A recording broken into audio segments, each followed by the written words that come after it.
Perkenalkan, nama saya Rosarida Purba dengan NIM A1C419060 dan Reguler C 2019 Pendidikan Biologi Universitas Jambi. Di sini saya akan praktikum perkembangan hewan, yaitu mengenai tipe-tipe telur. Sebelum melakukan praktikum, kita akan menjelaskan tipe-tipe telur. Nah, tipe telur dapat dibedakan menurut jumlah dan letak yolk atau cadangan makanan. Nah, tipe-tipe telur ini dapat dibedakan menjadi 4. Yang pertama, isolesital atau homolesital.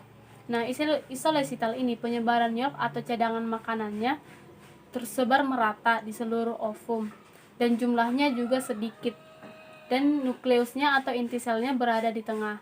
Jadi inti sel dikelilingi cadangan makanannya. Tipe ini terdapat pada amfibi, asinodermata, moluska, animalia, dan mamalia.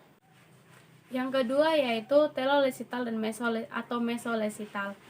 Telolesital ini letak yolk dan inti selnya berada di dua kutub yang berlawanan dengan jumlah yolk yang sedikit. Kutub dengan konsentrasi yolk yang disebut kutub vegetatif, sedangkan kutub dengan inti sel yang disebut kutub animal. Telolesital ini terdapat pada amfibi, lepri, dan logfish. Yang ketiga yaitu teloextrilesital atau megalesital, yaitu keberadaan yolknya banyak yang tersebar hampir ke semua bagian telur, sehingga inti sel berada terdesak di bagian ujung atau atas dari ovum dan sitoplasmanya sedikit. Kutub vegetatifnya besar sedangkan animalnya kecil. Telomegalesital ini terdapat pada reptil dan juga aves. Dan yang terakhir yaitu kontrolesital. Kontrolesital ini yolknya berada di inti sel yang berada di tengah-tengah. Dan ini pada kontrolesital ini terdapat pada insekta. Nah, itulah keempat dari tipe-tipe telur. Selanjutnya ada teori tentang tipe-tipe telur. Telur mempunyai selaput yang satu sama lainnya berbeda asalnya. Lapisan yang dibentuk oleh ovarium disebut dengan bungkus sekunder, sedangkan lapisan yang dibentuk oleh sel kelamin betina disebut pembungkus tersier. Membran vitalin yang sejati adalah kondensasi permukaan ooplasma. Membran ini termasuk bungkus primer dalam perkembangan telur setelah melakukan fertilisasi sebagai bungkus embrio primer.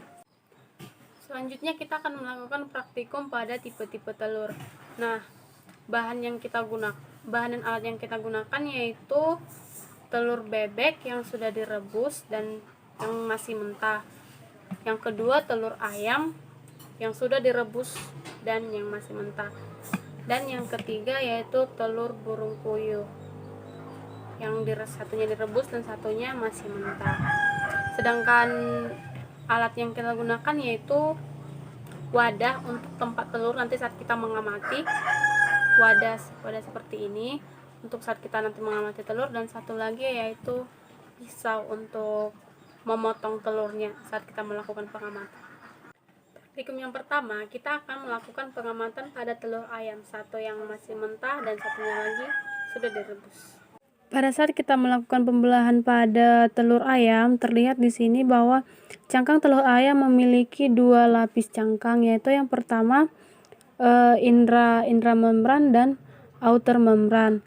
Nah, ini merupakan cangkang yang di luar ini merupakan intramembran, dan yang di dalam yang warna putih ini merupakan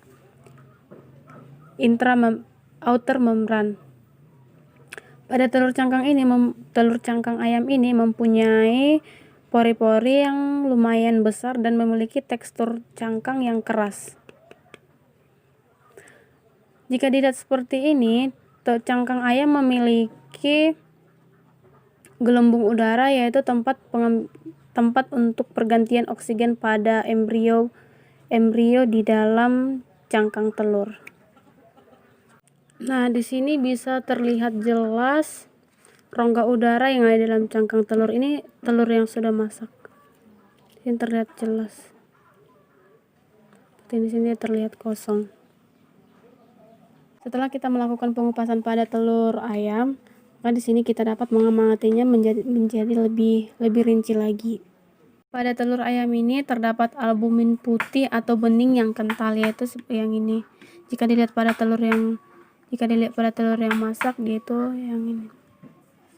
yang ini.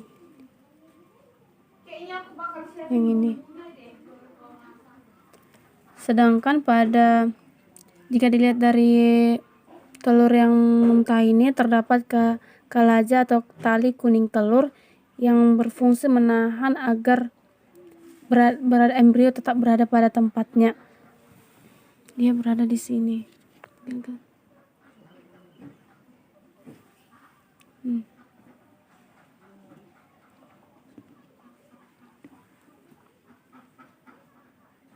Terdapat juga membran yang membungkus ini kuning telur atau yolknya. Jika kita tarik, maka itu nanti kuning telurnya akan terlepas, akan hancur seperti ini. Tipe telur ayam yaitu megalesital, yaitu yolknya berada tersebar hampir ke semua bagian telur seperti ini, hampir tersebar ke seluruh bagian telur, sehingga inti sel berada berdasarkan di bagian ujung atas ovum dan sitoplasmanya sedikit. Dia itu berdasarkan sehingga dia sampai ke sini. Yang kedua yaitu pengamatan pada telur bebek yang mentah dan telur bebek yang sudah direbus. Jika dilihat seperti ini, terdapat gazala, yaitu seperti garis atau tali pusat untuk menahan embrio agar tidak bergeser kemana-mana. Seperti ini mungkin kelihatan. Telur bebek ini memiliki tipe teluresital, yaitu letak yolk atau inti selnya berada di dua kutub yang berlawanan dengan jumlah yolk yang sedikit. Jumlah yolknya seperti ini sedikit. Dan pada kutub ini mengalami terdesak sehingga dia selalu berada di pinggir seperti ini. Kalau dilihat pada telur yang masak seperti ini. Pada telur bebek terdapat albumin putih yang berfungsi untuk sumber makanan pada embrio dan juga tempat untuk menahan embrio supaya tetap berada pada tempatnya. Itu albumin yang ini. Dia albumin kental. Yang di sebelah sini merupakan albumin yang encernya. Yang kayak ini albumin yang kental.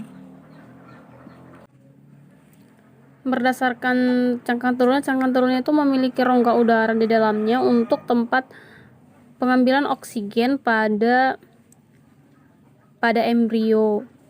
Cangkang telurnya keras dan memiliki pori-pori yang besar. Dan yang ketiga yaitu pengamatan pada telur burung puyuh yang sudah direbus dan satunya lagi belum direbus. Selanjutnya itu tipe pada cangkang telur burung puyuh, yaitu tipe cangkangnya tipis dibandingkan telur ayam dan telur bebek dan memiliki pori-pori yang besar namun tidak terlalu besar dibandingkan telur ayam dan telur bebek. Saat sudah dilakukan pembedahan, terdapat pada cangkang telur burung puyuh juga terdapat gelembung udara sebagai tempat pergantian oksigen pada embrio. Pada telur puyuh terdapat albumin kental dan albumin cair untuk melindungi embrio supaya tidak tergoyang atau tetap berada pada tempatnya, dan memiliki selubung vitelin pembungkus telur. Ini.